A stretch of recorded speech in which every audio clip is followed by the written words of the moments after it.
Le Jardin d'Éden, un paradis de végétation luxuriante et de tranquillité, depuis la découverte révolutionnaire jusqu'à l'interprétation symbolique.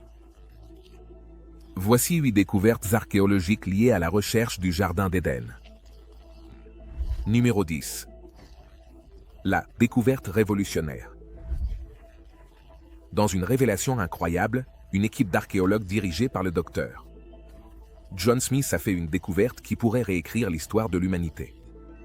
Après des années d'études de textes anciens et de traçage du Proche-Orient à la recherche d'indices, le Dr.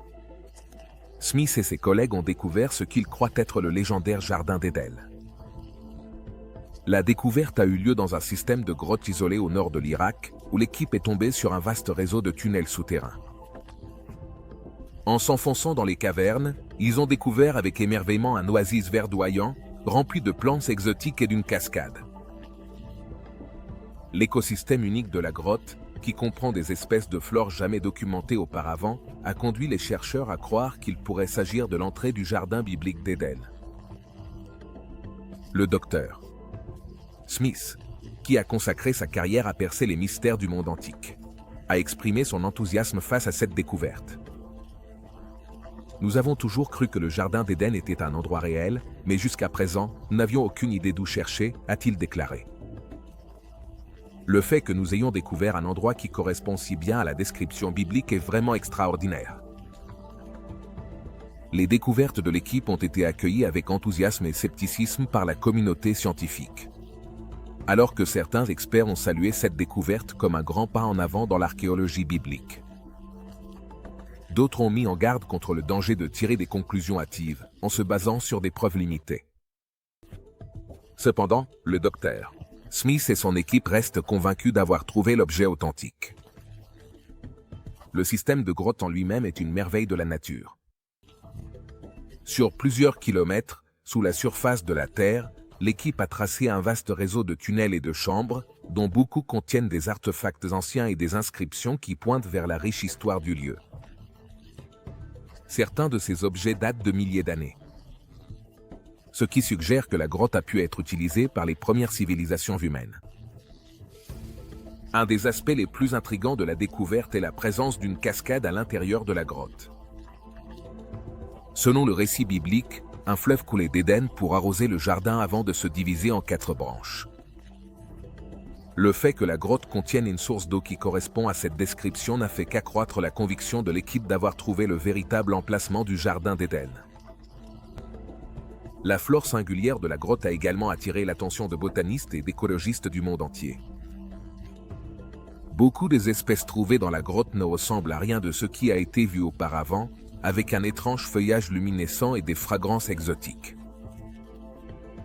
Certains chercheurs ont suggéré que ces plantes pourraient être la clé de nouveaux médicaments et d'innovations agricoles. Malgré l'excitation suscitée par la découverte, le Dr. Smith et son équipe ont pris soin de ne pas faire de déclaration définitive sur l'identité du site. Ils reconnaissent qu'il faut davantage de recherches pour confirmer s'il s'agit vraiment du Jardin d'Éden ou simplement d'une prouesse extraordinaire de la nature. Cependant, ils gardent l'espoir que leurs découvertes apporteront un nouvel éclairage sur l'un des mystères les plus durables de l'histoire de l'humanité. Numéro 9. La description biblique de l'Éden. Le Jardin d'Éden est l'un des symboles les plus emblématiques et durables de la tradition judéo-chrétienne. Décrit dans le livre de la Genèse, le premier livre de la Bible, l'Éden est présenté comme un paradis terrestre, un lieu de parfaite harmonie entre Dieu, les êtres humains et la nature. Selon le récit biblique, le jardin était un oasis luxuriant et verdoyant, rempli d'une abondance de vie végétale et animale. On dit que le jardin était situé à l'est, dans une région appelée Éden, et qu'il était le foyer des premiers humains, Adam et Ève. Une des caractéristiques les plus frappantes du jardin d'Éden était la présence de 4 rivières qui y coulaient. Ces rivières s'appelaient Kishon, Gihon, Tigre et Euphrate, et on disait qu'elles prenaient naissance dans le jardin même. La rivière Pichon entourait toute la terre de Javila, où l'or, le délio et la pierre d'onyx abondaient. La rivière Gihon coulait autour de la terre de Cush, tandis que les rivières, le Tigre et l'Euphrate, étaient des voies navigables bien connues dans l'ancienne Mésopotamie. Le climat du jardin d'Éden était décrit comme parfaitement tempéré, sans extrême de chaleur ou de froid. On disait que le jardin était un lieu de printemps éternel, avec des pluies abondantes et un sol fertile qui permettait aux plantes et aux animaux de prospérer. Le récit biblique mentionne également 2 arbres spécifiques qui se trouvaient au centre du jardin d'Éden, l'arbre de la vie et l'arbre de la connaissance du bien et du mal. On disait que l'arbre de la vie avait le pouvoir d'accorder la vie éternelle à ceux qui en mangeaient, alors que l'arbre de la connaissance était interdit à Adam et Ève, avec de terribles conséquences pour ceux qui désobéissaient. Le jardin d'Éden abritait également une grande diversité de flore et de faune, avec de nombreuses espèces de plantes et d'animaux que l'on ne trouve nulle part ailleurs sur Terre. La Bible décrit le jardin comme un lieu rempli de toutes choses, d'un arbre agréable à la vue et bon à manger, ainsi que des bêtes des champs et des oiseaux du ciel. La nature idyllique du jardin d'Éden a captivé l'imagination des artistes, des écrivains et des théologiens pendant des siècles. On le représente souvent comme un endroit de beauté parfaite et d'harmonie, où les êtres humains vivent dans un état d'innocence et de bonheur, libres des problèmes et des peines du monde extérieur. Numéro 7. Théorie sur l'emplacement de l'Éden. L'emplacement du jardin d'Éden est un sujet de fascination et de spéculation depuis des siècles. Bien que le récit biblique fournisse quelques indices sur sa situation géographique, l'emplacement exact du jardin reste un mystère. Au fil des ans, plusieurs théories ont été proposées sur l'endroit où le jardin d'Éden aurait pu se trouver. Certains chercheurs pensent qu'il était situé quelque part au Proche-Orient, dans la région connue sous le nom de Croissant fertile. Cette zone, qui inclut des parties des actuels Irak, Syrie, Liban et Jordanie. Israël et l'Égypte sont souvent considérés comme le berceau de la civilisation et abritent certains des plus anciens établissements humains connus. Une des théories les plus populaires sur l'emplacement de l'Éden est qu'il se trouvait en Mésopotamie, dans ce qui est aujourd'hui l'Irak. Cette théorie est basée sur le fait que les fleuves Tigre et Euphrate, 2 des 4 fleuves mentionnés dans l'histoire biblique de l'Éden, traversent cette région. Certains chercheurs ont suggéré que le jardin aurait pu être situé près de l'ancienne ville d'Ur, qui était un centre prospère de la civilisation sumérienne. La récente découverte d'un ancien système de grottes par le Dr. Smith a soutenu cette théorie. D'autres théories situent le jardin d'Éden en Afrique, notamment dans la région qui entoure la vallée du fleuve Nil. Certains chercheurs ont souligné des similitudes entre la description biblique de l'Éden et le paysage de l'Égypte ancienne, avec sa végétation luxuriante et ses nombreuses sources d'eau. D'autres chercheurs ont suggéré que le jardin d'Éden aurait pu être situé en Amérique, que ce soit en Amérique centrale ou en Amérique du Sud. Cette théorie repose sur le fait que beaucoup des plantes et des animaux décrits dans le récit biblique de l'Éden, comme le figuier et le serpent, sont indigènes à ces régions. Malgré les nombreuses théories sur l'emplacement de l'Éden, il n'y a pas de preuves concluantes qui soutiennent l'une d'entre elles. Certains chercheurs ont même suggéré que le jardin d'Éden aurait pu être détruit par des catastrophes naturelles, comme des inondations ou des tremblements de terre, sans laisser de traces de son existence. Une théorie intrigante est que le jardin d'Éden aurait pu être situé sous l'eau. Le Liban est connu pour sa beauté naturelle impressionnante, avec ses montagnes enneigées, ses vallées luxuriantes et ses ruisseaux cristallins. Les cèdres du Liban, en particulier, sont célèbres pour leur taille majestueuse et leur beauté, et sont appréciés pour leur bois depuis l'Antiquité. Si le jardin d'Éden était situé au Liban, cela aurait été un spectacle vraiment impressionnant. En plus de ces références bibliques et historiques, certains groupes religieux ont affirmé que le jardin d'Éden se trouvait dans leur propre jardin, pour ainsi dire. L'Église de Jésus-Christ des Saints des Derniers Jours, également connue sous le nom d'Église mormone, a enseigné à une époque que le jardin se trouvait dans le comté de Jackson, dans le Missouri, aux États-Unis. Selon la doctrine mormone, le jardin d'Éden était situé en Amérique du Nord, et après la chute d'Adam et Ève, ils ont été expulsés du jardin et ont voyagé à ce qui est aujourd'hui l'État du Missouri. Le fondateur de l'Église, Joseph Smith, a même affirmé qu'il avait découvert le même endroit où se trouvait le jardin, près de la ville d'Indépendance.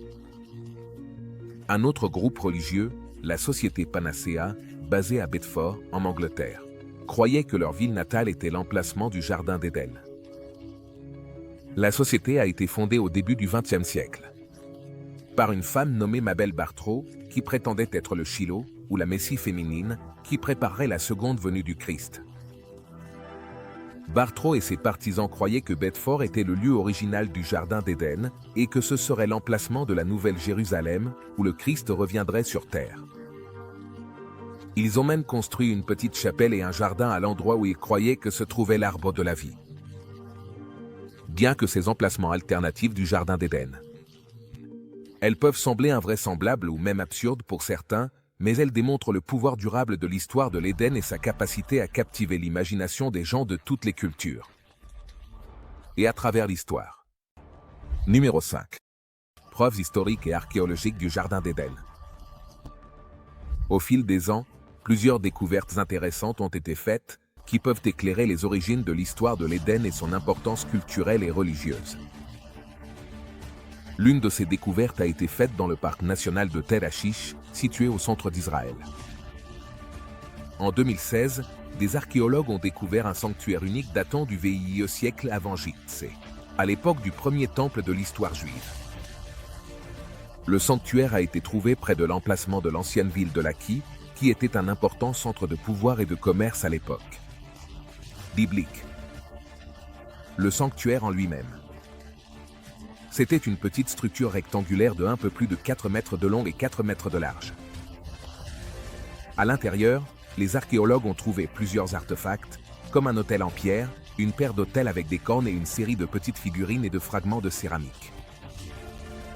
L'autel était décoré de sculptures et d'inscriptions complexes qui auraient pu être utilisées lors de cérémonies religieuses ou de sacrifices.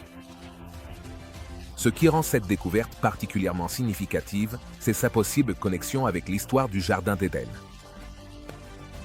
Certains érudits ont suggéré que le sanctuaire pourrait avoir été une représentation du paradis biblique, avec son autel symbolisant l'arbre de la vie et ses autels avec des cornes représentant les chérubins qui gardaient l'entrée du jardin.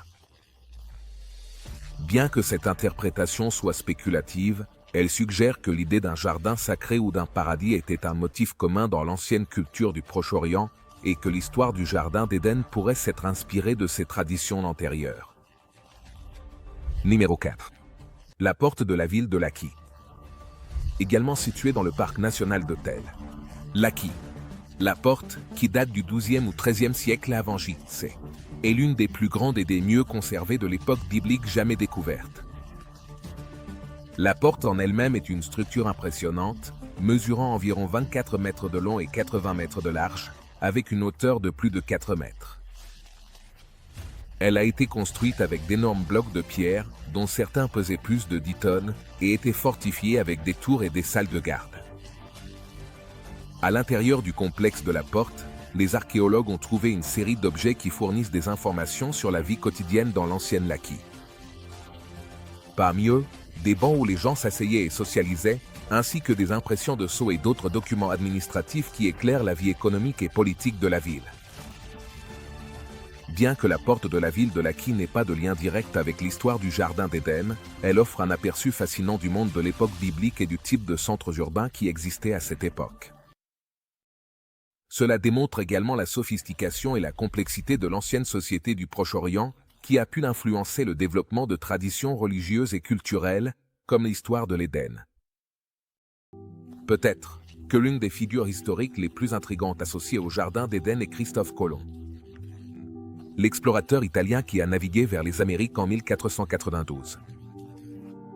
Selon certains récits, Colomb croyait avoir découvert le paradis biblique lors de son 3e voyage vers le Nouveau Monde en 1498. Colomb avait lu les œuvres d'écrivains anciens et médiévaux qui spéculaient sur l'emplacement du Jardin d'Éden. Et il était convaincu qu'il devait se trouver quelque part aux confins orientaux de la Terre. Lorsqu'il est arrivé sur la côte de ce qui est aujourd'hui le Venezuela, il a été impressionné par la végétation luxuriante et le doux parfum de l'air, qu'il a décrit comme les brises du paradis. Dans une lettre aux monarques espagnols, Colomb a écrit qu'il avait trouvé le paradis terrestre, le bout du monde, et qu'il avait découvert l'endroit où naissent les 4 rivières, le Gange, le Nil, le Tigre et l'Euphrate. Bien que cette affirmation soit évidemment fantaisiste et repose sur un malentendu de la géographie, Elle démontre le pouvoir durable du mythe de l'Éden et sa capacité à captiver l'imagination, même des esprits les plus érudits et aventuriers. Numéro 3. Les rivières de l'Éden. Un des aspects les plus intrigants de l'histoire du Jardin d'Éden est la description des 4 rivières qui sortaient du jardin. Selon le récit biblique, dans la Genèse, un fleuve sortait de l'Éden pour arroser le jardin, et de là, il se divisait en 4, le Pichon, le Gion, le Tigre et l'Euphrate. L'emplacement exact et l'identité de ces rivières ont été l'objet de nombreux débats et spéculations au fil des siècles. Certains érudits ont essayé de les identifier avec des rivières connues du Proche-Orient et au-delà, tandis que d'autres ont suggéré qu'ils pourraient avoir une nature symbolique ou mythique. Une des interprétations les plus célèbres des rivières de l'Éden vient de l'érudit juif médiéval Rachi, qui a vécu en France au XIe siècle. Rachi a identifié la rivière Pigeon avec le Nil, en se basant sur la description selon laquelle elle entourait le pays de la Villa, connu pour son or et ses pierres précieuses.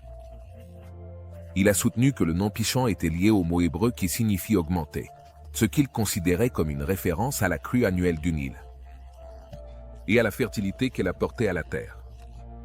D'autres chercheurs ont suggéré que le Pichon pourrait être identifié avec d'autres rivières importantes du monde ancien, comme le Gange ou l'Indus. Le Gange, qui traverse l'Inde et le Bangladesh, est vénéré comme un fleuve sacré par les hindous depuis des milliers d'années. Et il est souvent associé à la purification spirituelle et à l'illumination. Le fleuve Indus, qui traverse l'actuel Pakistan, a été le site de l'une des premières civilisations urbaines du monde, la civilisation de la vallée de l'Indus, qui a prospéré entre 2600 et 1900 avant J.C. Il y a également eu beaucoup de spéculations sur la rivière Gijón, qui entoure le pays de Kush. Certains chercheurs l'ont identifié au Nil bleu, qui prend sa source en Éthiopie et se jette au Soudan avant de rejoindre le Nil blanc pour former le Nil principal. D'autres ont suggéré qu'il pourrait faire référence à la péninsule arabique ou au golfe Persique. Les rivières Tigre et Euphrate, quant à elles, sont des rivières bien connues et facilement identifiables qui ont joué un rôle important dans l'histoire et la culture de l'ancien Proche-Orient. Le Tigre prend sa source à l'est de la Turquie et traverse l'Irak avant de se jeter dans le golfe Persique, tandis que l'Euphrate prend sa source en Turquie et traverse la Syrie et l'Irak, avant de se rejoindre avec le Tigre pour former la voie navigable du Chat al-Arabe. Ces 2 rivières étaient la celle de l'ancienne Mésopotamie, la terre entre les rivières qui a abrité certaines des civilisations les plus anciennes et influentes du monde, comme les Sumériens, les Babyloniens et les Assyriens. Le Tigre et l'Euphrate étaient utilisés pour l'irrigation, le transport et comme source d'eau douce pour les villes et villages qui ont émergé le long de leurs rives. L'idée de 4 rivières qui coulent d'un jardin ou d'un paradis est un motif commun dans la littérature et la mythologie du Proche-Orient. Dans l'épopée sumérienne de Gilgamesh, par exemple, le héros voyage vers une terre lointaine, où il trouve un jardin avec un arbre de la vie et une source d'où émanent 4 rivières. De la même manière, dans l'ancienne religion iranienne du zoroastrisme, le monde est divisé en 4 parties, chacune associée à une rivière ou à une masse d'eau. La signification des 4 rivières dans l'histoire du Jardin d'Éden n'est pas tout à fait, bien sûr, mais certains chercheurs ont suggéré qu'elles pourraient représenter les 4 coins de la Terre ou les 4 points cardinaux. D'autres estiment qu'elles symbolisent le pouvoir vital de l'eau et l'abondance de la création divine. Numéro 2. Traditions religieuses et concepts similaires dans d'autres cultures. Le Jardin d'Éden est un concept central dans la tradition juive, qui le considère comme un paradis à la fois céleste et terrestre. Selon la croyance juive, le jardin terrestre d'Éden était l'endroit où Dieu a créé Adam et Ève, les premiers êtres humains, et les a placés dans un état d'harmonie parfaite avec la nature et entre eux. Dans le conte juif, le jardin d'Éden était un lieu d'abondance et de beauté, où Adam et Ève vivaient dans un état d'innocence et de bonheur. On leur a confié la tâche de prendre soin du jardin et des animaux, et ils avaient accès à tous les fruits et plantes du jardin, sauf un, l'arbre de la connaissance du bien et du mal. Il est intéressant de noter le concept de jardin divin ou de paradis. Cette idée n'est pas exclusive à la tradition juive et des idées similaires peuvent être trouvées dans d'autres cultures et religions à travers le monde. Dans l'ancienne Mésopotamie, Par exemple, il existait des histoires de cités-jardins divines, entretenues par les dieux et les déesses du panthéon sumérien. Selon la mythologie sumérienne, les dieux ont créé ces jardins urbains comme lieux de repos et de détente, où ils pouvaient échapper aux soucis du monde et profiter de la beauté de la nature. Les jardins étaient remplis d'une végétation luxuriante, de fontaines étincelantes et de belles fleurs, et étaient entretenus par une classe spéciale de jardiniers divins. Dans certains récits mésopotamiens, les dieux ont également créé des êtres humains pour s'occuper de ces jardins divins. Les humains étaient responsables de prendre soin des plantes et des animaux, et de fournir aux dieux de la nourriture et d'autres offrandes. Cette idée de l'humanité comme gardien du jardin divin présente certaines similitudes avec le concept juif d'Adam et Ève comme gardien du jardin d'Éden. Cependant, il y a aussi quelques différences clés entre les villes-jardins mésopotamiennes et le jardin d'Éden. D'une part, les jardins mésopotamiens n'étaient pas considérés comme un lieu de parfaite harmonie et d'innocence, mais plutôt comme un lieu de plaisir divin et de détente.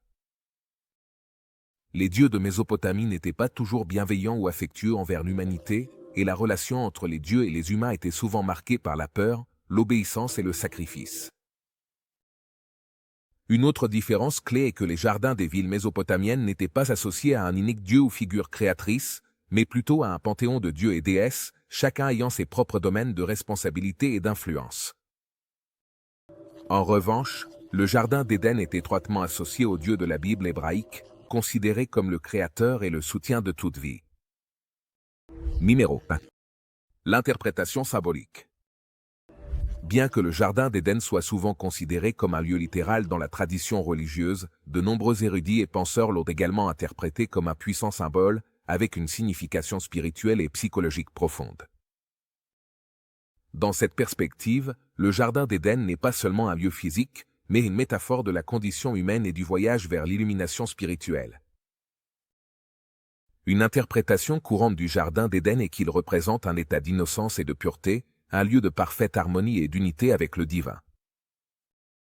Dans cette perspective, le jardin symbolise l'état originel de l'humanité avant la chute dans le péché et la séparation d'avec Dieu. L'histoire de l'expulsion d'Adam et Ève du jardin est donc considérée comme une métaphore de la perte de cette innocence originelle. Et le début de la lutte humaine pour trouver un sens et un but dans un monde déchu. Selon certains chercheurs, le jardin d'Éden représente un voyage spirituel ou la quête de l'illumination. D'un point de vue, le jardin n'est pas un lieu physique, mais un paysage symbolique qui représente le monde intérieur de la psyché humaine.